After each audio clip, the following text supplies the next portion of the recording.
جس کے اندر ہمارے نبی کی نسل کا پانی شفٹ ہوتا تھا اس کا ماتھا روشن ہو جاتا تھا۔ تو حضرت ہاشم ایک دفعہ مدینے میں گزر رہے تھے، ایک یہودی عورت کی نظر پڑ گئی تو اس نے ماتھے پر نور نبوت دیکھا، کہنے لگی ہاشم 100 اونٹ لے لے اور ایک رات میرے ساتھ گزار دے۔ تو وہ فرمانے لگے میں سردار آدمی ہوں، عزت دار آدمی ہوں، میں زنا کر سکتا ہوں؟ کبھی نہیں۔ وہیں انہوں نے اگلے دن شادی کی بنو نجار میں حضرت سلمہ سے۔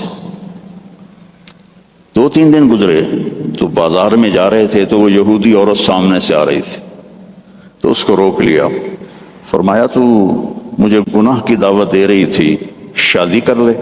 تو اس نے ایسے دیکھا، کہا مجھے آوارہ نہ سمجھو، میں بھی عزت دار ہوں، تیرے ماتھے پہ نور نبوت تھا، میرا جی چاہا کہ میرے پیٹ میں آ جائے، لیکن وہ سلمہ کا نصیب تھا، وہ لے گئی۔ تو پھر ہمارے نبی کے والد حضرت عبداللہ وہ بازار میں جا رہے تھے مکہ میں، تو ایک عورت سامنے سے آ رہی تھی، اس نے آپ کو دیکھا تو کہنے لگی کہ تیری جان کے بچنے میں 100 اونٹ لگے تھے، 100 اونٹ مجھ سے لے لے اور ایک رات میرے پاس گزار لے۔ تو انہوں نے بھی یہی فرمایا کہ میں عزت دار ہوں، یہ نہیں ہو سکتا۔ اس کا کیا مطلب تھا 100 اونٹ تیری جان پہ لگے؟ حضرت عبد المطلب کا ایک ہی بیٹا تھا حضرت حارث، اور زمزم کا کنواں کھود رہے تھے، تو تھک کے بیٹھ جاتے تو کہتے وہ بھی کوئی سردار ہے جس کی اولاد نہ ہو، اگر میرے اللہ نے مجھے 10 بچے دیے تو میں ایک کو اللہ کے نام پہ قربان کروں گا۔ اللہ نے 15 دے دیے تو سب کو اکٹھا کیا اور کہا کہ میں نے منت مانی تھی، ایک کو ذبح کرنا ہے، تیار ہو؟ آج ہمارا بیٹا ہمیں پانی پلانے پہ تیار نہیں ہے، اور وہ 15 کے 15 کہنے لگے تیار ہیں، جس کا ہاتھ پکڑو گے گردن پیش۔ کہنے ایسے نہیں، میں قرعہ ڈالوں گا۔ تو انہوں نے سب کے نام لکھے اور پرچی ڈالی تو حضرت عبداللہ کا نام نکل آیا، سب سے چھوٹے تھے، سب سے پیارے تھے۔ تو انہوں نے ہاتھ پکڑا اور صفا پہاڑی کی طرف چل پڑے۔ تو ان کی جو تھیں حضرت عبداللہ کی بہنیں اور پھوپھیاں اور باقی عرب سردار وہ آگے آ گئے۔ اس میں ایک صحابی ہیں عامر بن عاص، ان کا والد ایمان تو نہیں لایا تھا، عاص بن وائل، اس کا بڑا کردار ہے۔ وہ کہنے لگا عبد المطلب کبھی نہیں ہونے دوں گا، یہ تو کیا چاہتا ہے کہ تیرے بعد لوگ اپنے بچے ذبح کریں؟ تو عبد المطلب کہنے لگے یہ سردار کا بول ہے، یہ عام تام بول نہیں ہے۔ وہ کہنے لگا تیرے سامنے بھی سردار کھڑا ہے، یہ بھی عام تام بول نہیں ہے، میں نہیں ہونے دوں گا۔ تو جھگڑا ہو گیا۔ ان کا چلو مدینے کو جاتے ہوئے راستے میں عصفان ایک جگہ تھی، تو وہاں ایک اس زمانے کے جج تھے، تو ایک عورت جج تھی کاہنہ، اس کے پاس کیس گیا۔ تو وہ کہنے لگی جب کوئی قتل ہو جاتا ہے تو وارث بدلہ نہ لیں بلکہ قیمت لیں تو کتنی ہوتی ہے؟ تو انہوں نے کہا 10 اونٹ۔ کہا ایک پرچی پہ عبداللہ لکھو اور ایک پہ 10 اونٹ لکھو اور پرچی ڈالو، جب تک عبداللہ کا نام نکلتا رہے 10 اونٹ بڑھاتے جاؤ، اور جب اونٹوں کا نام نکل آئے تو پھر عبداللہ کو چھوڑ دو اور جتنے اونٹ ہیں ذبح کرتا۔ تب حرم شریف میں سارے اکٹھے ہوئے، اور اس وقت پرچیاں ہوتی تھیں 2 تیر اور اس کا جو ڈبہ ہوتا تھا اس میں سوراخ ہوتا تھا، تو ایک تیر پہ عبداللہ لکھا اور ایک تیر پہ 10 اونٹ لکھا، اور ایسے کر کے نا اسے ہلا کے جو پھینکا تو عبداللہ کا نام نکلا۔ تو انہوں نے پھر اس پر 20 اونٹ اور عبداللہ. پھر ہلا کے پھینکا، عبداللہ نکلا. پھر 30 اونٹ، پھر عبداللہ. 40، پھر عبداللہ. 50، پھر عبداللہ. 60، پھر عبداللہ. 70، پھر عبداللہ. 80، پھر عبداللہ. 90، پھر عبداللہ. اب سب کے رنگ فک ہو گئے. عبد المطلب کے 100 اونٹ تھے تو 100 تک تو ان کو بھی تسلی تھی بھی کوئی گل نہیں، تو بعد میں کیا ہوگا. تو پھر پرچی تو عبداللہ. پھر پرچی ڈالی 100 اونٹ اور عبداللہ. تو جب پرچی نہیں، تیر پہ لکھا 100 اونٹ اور دوسری طرف عبداللہ، تو 100 اونٹ نکل آئے. تو سب نے اللہ اکبر کہا. تو عبد المطلب کہنے لگے نہیں، ایک دفعہ اور کروں گا. پھر ڈالی 100 اونٹ نکل آئے. تو سب نے کہا اب تو ٹھیک ہے. کہا نہیں، ایک دفعہ اور. پھر تیسری دفعہ کی تو 100 اونٹ نکلے. اور تیسری دفعہ حضرت عبد المطلب راضی ہو گئے اور 100 اونٹ انہوں نے خود ذبح کیے. 100 اونٹ اکیلے نے ذبح کیے. مکے والوں لے جاؤ. اور حضرت عبداللہ کی جان بچی. تو اس عورت نے یہ کہا کہ 100 اونٹ پہ تیری جان بچی تھی، 100 اونٹ میں دیتی ہوں، ایک رات گزار لے. تو انہوں نے بھی وہی کہا جو ان کے دادا نے کہا تھا کہ میں سردار کا بیٹا ہوں. تو لقد جاءکم رسول من انفسکم، تمہارے فیملی سے میں نے اس کو چنا ہے، اس جیسا خاندانی کوئی ہے تو دکھاؤ. پھر آپ نے فرمایا، اللہ تعالیٰ نے ساری دنیا کو دیکھا، حضرت آدم کی نسل کو، ارواح کو. تو عربوں کو الگ کیا. پھر عربوں پر اللہ نے چھلنی ڈالی، تو اس میں سے مضر کی اولاد کو الگ کیا. پھر مضر پہ چھلنی ڈالی تو اس میں سے اللہ تعالیٰ نے قریش کو الگ کیا. پھر قریش پہ چھلنی ڈالی، اس میں سے ہاشم کو الگ کیا. پھر ہاشم پہ چھلنی ڈالی تو آپ نے فرمایا پھر اللہ نے ہاشم کی اولاد میں مجھے چنا، میں سب سے عالی نسب ہوں، سب سے عالی خاندان ہوں. من انفسکم. اچھا، میں موریتانیہ گیا، عرب ملک ہے افریقہ میں. ہاں، میں تو افریقہ ہی بیٹھا ہوں نا، مجھے یاد ہی نہیں.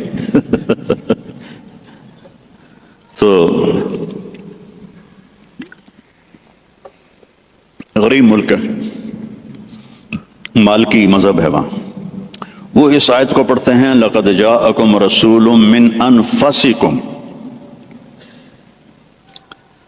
فا کے اوپر زبر پڑھتے ہیں، ہم فا کے اوپر پیش پڑھتے ہیں. من انفسکم، من انفسکم. اور کئی قرآن میں الفاظ ایسے ہیں کہ چونکہ اس کی 7 قراتیں ہیں تو پھر مجھے اس کا مطلب دوسرا سمجھ میں آیا. انفسکم تو ہے خاندان کی عزت اور اونچائی اور بلندی. ایک دفعہ حضرت معاویہ سے کسی نے پوچھا بنو امیہ اور بنو ہاشم میں کیا فرق ہے؟ کہنے لگے ہم شریف لوگ تھے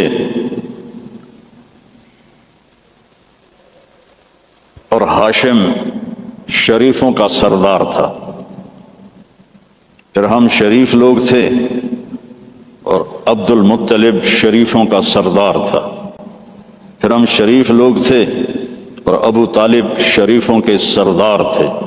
پھر آ گئے محمد مصطفیٰ تو ساری شرافتیں لے گئے وہ، ہمارے پاس تو بس گھوں ہی رہ گیا. تو من انفسکم اب ہے من انفسکم. انفس کہتے ہیں نفیس کو، خوبصورت کو. جیسے آپ یہ بہت نفیس چیز ہے بولتے ہو کہ نہیں، یہ بہت نفیس چیز ہے، یعنی وہ بڑی نازک بھی ہو، خوبصورت بھی ہو تو اس کو نفیس کہتے ہیں. من انفسکم میں آپ کے حسن و جمال کی طرف اشارہ ہے کہ میں نے ایک رسول بھیجا ہے.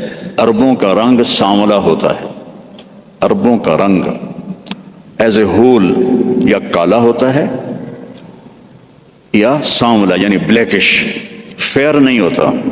بہت کم، بہت کم. اس لیے ابو لہب کا نام عبد العزیٰ ہے، لیکن وہ گورا پیدا ہوا تو اس کا نام بن گیا ابو لہب، انگارا، جسے انگارا سرخ ہوتا ہے. تو عرب کا جو رنگ ہے ایز اے ہول بلیکش ہوتا ہے یا کالا ہوتا ہے، جیسے آپ کے یہاں ہیں افریقی بھائی. تو اللہ تعالیٰ نے آپ کو جو پیدا کیا من انفسکم، حضرت آمنہ فرماتی ہیں 9 مہینے میں مجھے آپ کے حمل کا نہ کوئی احساس ہوا، نہ پتہ چلا، نہ کوئی دردیں ہوئیں. جب پیدا ہوئے تو کوئی درد نہیں لگا، کوئی درد نہیں لگا. اور جب آپ پیدا ہوئے تو ماں کے پیٹ سے جو بہت ساری چیزیں نکلتی ہیں، ایک قطرہ باہر نہیں نکلا. اور جب آپ پیدا ہوئے تو بچے کے اوپر بہت سارا کیچڑ ہوتا ہے، اس کو پھر نہلاتے ہیں. آپ صاف ستھرے پیدا ہوئے، بالکل صاف. پھر بچے کی یہ ناف اور ماں کی جو آنت ہوتی ہے وہ ملی ہوتی ہے، اس کو باہر کاٹتے ہیں. آپ اپنی ناف الگ کے ساتھ پیدا ہوئے، کاٹی نہیں گئی. پھر ختنہ ہوتا ہے، آپ کا ختنہ ماں کے پیٹ سے ہوا تھا، آپ ختنے کے ساتھ پیدا ہوئے. آپ کی ناف ماں کی آنت سے کٹی ہوئی تھی، اور بچہ پیدا ہوتا ہے تو وہ گندگی سی پھیلتی ہے. جب آپ پیدا ہوئے تو خوشبو پھیل گئی، پورے کمرے میں خوشبو پھیل گئی. تو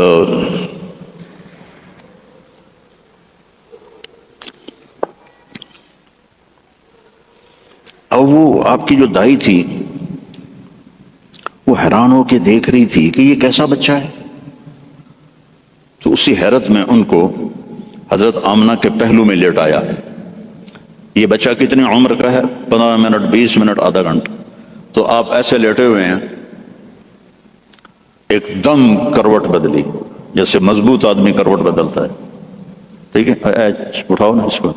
اچھا میں اچھا چال ابھی چال ادھر رکھو، ٹیبل کو یہاں رکھو. آپ نے کروٹ بدلی اور ہاتھ یہاں رکھے اور یوں سجدے میں چلے گئے، جیسے بڑے سجدہ کرتے ہیں. لیٹے یا نہیں، گھٹنے اٹھائے، ہاتھ اٹھائے اور اس طرح سجدہ کیا آپ نے، اور لمبا سجدہ. اور اس کے بعد آپ نے سجدے سے یوں سر اٹھایا، دونوں ہاتھ سیدھے کیے. وہ بچہ تو ہل بھی نہیں سکتا، یہ کیا کر رہا ہے؟ یوں کیے اور سینے کو یہاں کیا، اور پھر اس ہاتھ کو اوپر کیا اور اپنا سر بھی اوپر کیا اور انگلی کو ایسے آسمان کی طرف اٹھایا.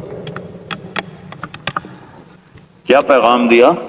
نماز لے کے آیا ہوں، افریقہ میں آ کے چھوڑ نہ دینا. رینڈ کے پیچھے بھاگتے بھاگتے رینڈ نہ بن جانا. پنجابی والے سمجھتے ہوں گے رینڈ کسے کہتے ہیں. جوں کو رینڈ کہتے ہیں. تو ایسا سجدہ کیا، اور جب آپ نے یوں کیا تو سارا نور ہی نور پھیل گیا. اور اس کے بعد آپ پھر وہی بچے کے بچے. تو وہ ڈر گئی، دونوں، دائی بھی ڈر گئی، اماں بھی ڈر گئی. تو انہوں نے اٹھا کر ان کو گود میں لے لیا. تو ایک دم گھر کی چھت پھٹی اور اس سے ایک بادل لایا. تو وہ بادل اتنا گہرا تھا کہ آپ اس کے اندر چھپ گئے. یہ ماں کی آنکھیں اور یہ بچہ، لیکن نظر نہیں آ رہا. فوگ جیسے ہوتی ہے نا سردیوں میں، آپ کے یہاں ہوتی ہے سردیوں میں؟ ہمارے یہاں بہت زیادہ ہوتی ہے. تو وہ بچہ نظر نہیں آ رہا ہے. تو اس فوگ کے اندر سے آواز آئی، طوفوا بہ مشارق الارض و مغاربہا، اس بچے کو دنیا پھرا دو. لیعرفوا باسمہ ونعتہ وصورتہ، ساری دنیا کو بتا دو یہ ہے جس کے پیچھے چلو گے تو کامیابی ہے، ورنہ جانور میں اور تم میں کوئی فرق نہیں ہوگا. یہی ہے جو تمہیں اللہ سے ملانے آیا ہے. پھر ایک عجب آواز آئی کہ اس کو آدم کے اخلاق دو. شیش کی معرفت دو،